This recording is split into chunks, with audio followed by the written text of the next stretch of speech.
Saudara, hari ini kami setelah sejenak Sapa Indonesia Pagi, di mana memang terjadwal hari ini Kejaksaan Agung menggeledah atau memanggil Menko Perekonomian Airlangga Hartarto terkait dengan kasus dugaan korupsi dengan pemberian fasilitas ekspor crude palm oil atau CPO dan turunannya di industri kelapa sawit.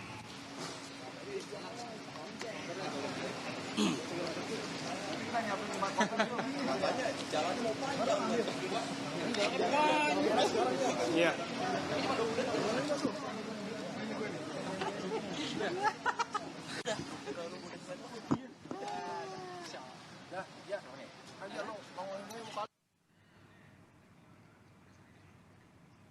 Saudara, kasus maksud kami Sapa Indonesia Pagi kami setelah sejenak ini dengan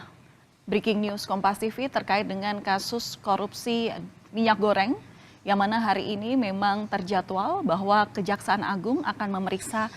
Menteri Perekonomian Airlangga Hartarto, dan memang pemanggilan yang disebut sudah merupakan pemanggilan kedua ini telah ditepati oleh oleh terperiksa hari ini yang sebagai saksi, yakni Airlangga Hartarto. Jika melihat kasus sebelumnya, menurut Kapus Penkum Kejaksaan Agung, Ketut Sumedana, yang menjadi latar belakang pemanggilan Airlangga Hartarto ini, adanya telah melihat urgensi dalam rangka mengusut kasus mafia minyak goreng yang merupakan tindak pidana yang sebelumnya sudah terlaksana pada periode 2021-2022. Pemanggilan terhadap Menko Perekonomian Airlangga Hartarto ini berkaitan dengan kasus yang sebelumnya, yang mana sudah ditetapkan 5 tersangka perorangan dan telah selesai di persidangan ingkrah sebagai terpidana kasus dugaan korupsi CPO atau minyak goreng.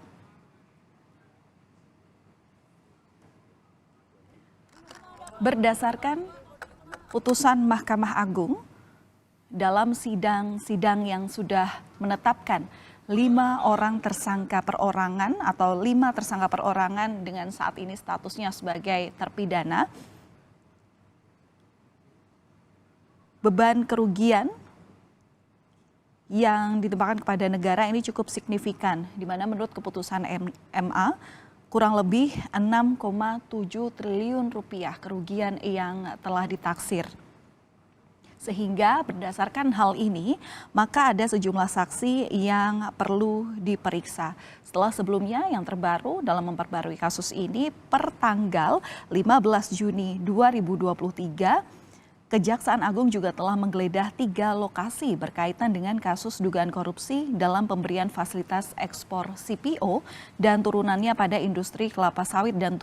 turunannya di periode kami ralat sebelumnya, yakni pada periode Januari 2022 hingga April 2022. Setidaknya 3 korporasi yang kini juga telah ditetapkan sebagai tersangka oleh Kejagung adalah PT Wilmar Nabati Indonesia atau Wilmar Group, kemudian juga Musimas Group, dan yang ketiga adalah PT Permata Hijau Group.